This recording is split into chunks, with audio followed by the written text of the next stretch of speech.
రాష్ట్రంలో నూతనంగా అధికారంలోకి వచ్చినటువంటి వైఎస్ఆర్ కాంగ్రెస్ ప్రభుత్వం చేపట్టిన విధానాల వల్ల సామాన్యులు, అసంఘటిత కార్మికులు, అన్ని వర్గాల ప్రజలు కష్టాలు పాలయ్యారు. భవన నిర్మాణ కార్మికులైతే పస్తులతో కాలం గడుపుతున్నటువంటి పరిస్థితి ఈ 5 నెలల కాలంలో చూస్తూ ఉన్నాం. గతంలో 3,500 రూపాయలు ఇసుక అయితే ఇవాళ 20,000 రూపాయలు ఒక లారీ లోడు ఇసుక బ్లాక్లో మరి ప్రభుత్వంలోని శాసనసభ్యులు కానీ, నాయకులు కానీ ఇష్టారీతిన ఇసుక పేరుతో దోపిడీ చేస్తుంది ఈ ప్రభుత్వాన్ని సందర్భంగా గుర్తు చేస్తా ఉన్నా. ఈరోజు దేశం మొత్తం ఒక రకమైనటువంటి మాంద్యంతో ఇబ్బంది పడతా ఉంటే ఈ రాష్ట్రంలోని పరిపాలన, అనుభవ రాహిత్యం, పరిపాలన చేతకాకపోవటం, వీటి వల్ల పేదవాళ్ళు, సామాన్యులు ఇబ్బంది పడే పరిస్థితికి వచ్చింది. అడ్డగోలుగా ఇసుక పాలసీని మార్చి ఇసుక మీద సంపాదించుకుంటా ఉన్నారు. ఇసుకను అడ్డు పెట్టుకొని దోపిడీ చేస్తూ ఉన్నారు ఈ వైఎస్ఆర్ కాంగ్రెస్ పార్టీ నాయకులని సందర్భంగా గుర్తు చేస్తూ ఉన్నాం. రాష్ట్రంలో లక్షల మంది పూట గడవక కుటుంబాలు ఆత్మహత్య చేసుకునే పరిస్థితికి వచ్చింది. దీనికి ప్రభుత్వ విధానాలు, అనుభవ రాహిత్యమే కారణం.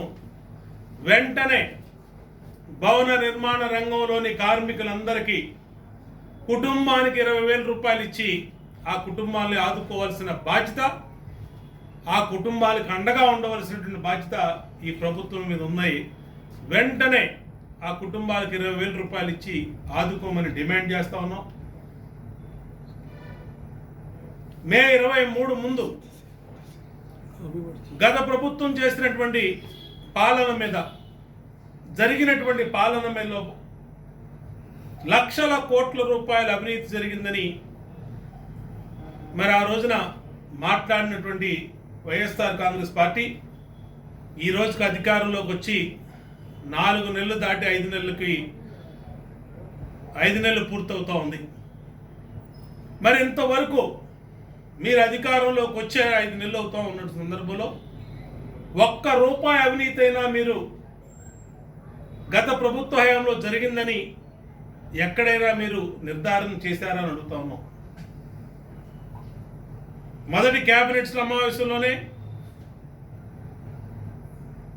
అవినీతిని బయటపెట్టండి, మీకు సన్మానం చేస్తామని చెప్పి అధికారులని మాట్లాడారు. సబ్ కమిటీలు వేశారు, ఎక్స్పర్ట్ కమిటీలు వేశారు. ఏమైపోయినాయి మీ కమిటీలన్నీ? ఏమైపోయినాయి? మీరు చెప్పినటువంటి గతంలో 2 లక్షల కోట్ల అవినీతి జరిగింది, రాజధానిలో అవినీతి జరిగింది, ఇరిగేషన్ ప్రాజెక్ట్స్లో అవినీతి జరిగింది, పోలవరంలో అవినీతి జరిగింది. ఇష్టారీతిని ఆ రోజున మాట్లాడినటువంటి మాటలు ఇవాళ 5 నెలలైనా ప్రభుత్వం అధికారంలోకి వచ్చి ఎందుకు మీరు ₹1 అవినీతిని కూడా పట్టుకోలేకపోయారు? ప్రజలకు సమాధానం చెప్పాల్సినటువంటి అవసరం ఉంది. అంటే ఆ రోజు మీరు అధికారంలోకి రావడం కోసం ఇష్టారీతిన మాటలు చెప్పారు, అబద్ధాలు చెప్పారు. అధికారంలోకి వచ్చిన తర్వాత ఇవాళ మీరు అధికారంలో ఉన్నారు, ముఖ్యమంత్రి కాడి నుంచి అన్ని స్థాయిల్లో మీరే ఉన్నారు. ఎందుకు మీరు ఆ అవినీతిని బయట పెట్టలేకపోతా ఉన్నారు? గతంలో 5 సంవత్సరాల పరిపాలనలో ఎక్కడా అవినీతి జరగలేదు అని చెప్పినటువంటి తెలుగుదేశం పార్టీ మాట నిజం కాదా అని అడుగుతా ఉన్నాం. ఈరోజు రద్దులు, వాయిదాల మీదే ఈ ప్రభుత్వం అంతా కొనసాగుతూ ఉంది. సామాన్యుల గోడు పడతల రాష్ట్రంలో అన్ని వర్గాల ప్రజలు బాధల్లో ఉన్నారు, అన్ని వర్గాల ప్రజలు ఇబ్బందుల్లో ఉన్నారు. ఇటు కార్మికులు కానీ, బీపీఎల్ ఫ్యామిలీస్ కానీ, వ్యాపార వర్గాలు కానీ అన్నిటిని కూడా సర్వనాశనం చేసినటువంటి వ్యవస్థ ఈ రాష్ట్రంలో నూతన ప్రభుత్వం వచ్చిన తర్వాతే జరిగిందనే విషయాన్ని కూడా ఈ సందర్భంగా గుర్తు చేస్తా ఉన్నా. మే 23 ముందు, ఈ ప్రభుత్వం రాకముందు ఈ రాష్ట్రంలోని పరిస్థితులు ఎలా ఉన్నాయి, ఇవాళ ప్రజలు ఏ విధంగా ఇబ్బందులు పడతా ఉన్నారు, ఎక్కడికి వెళ్ళినా సరే ప్రజలు పెద్ద ఎత్తున ఈ ప్రభుత్వ విధానాల వల్ల, ఈ ప్రభుత్వం అనుసరిస్తున్నటువంటి కార్యక్రమాల వల్ల ఇబ్బందులు పడతా ఉన్నారనే విషయాన్ని గుర్తు చేస్తా ఉన్నాం. ఇప్పటికైనా కార్మికులను ఆదుకోవాలి. ఎక్సైజ్ పాలసీ పెట్టారు. ఇష్టారీతిన కొంతమందికి లబ్ధి చేకూర్చేదానికి మాత్రమే నూతన అబ్కారీ విధానాన్ని తీసుకొచ్చారు.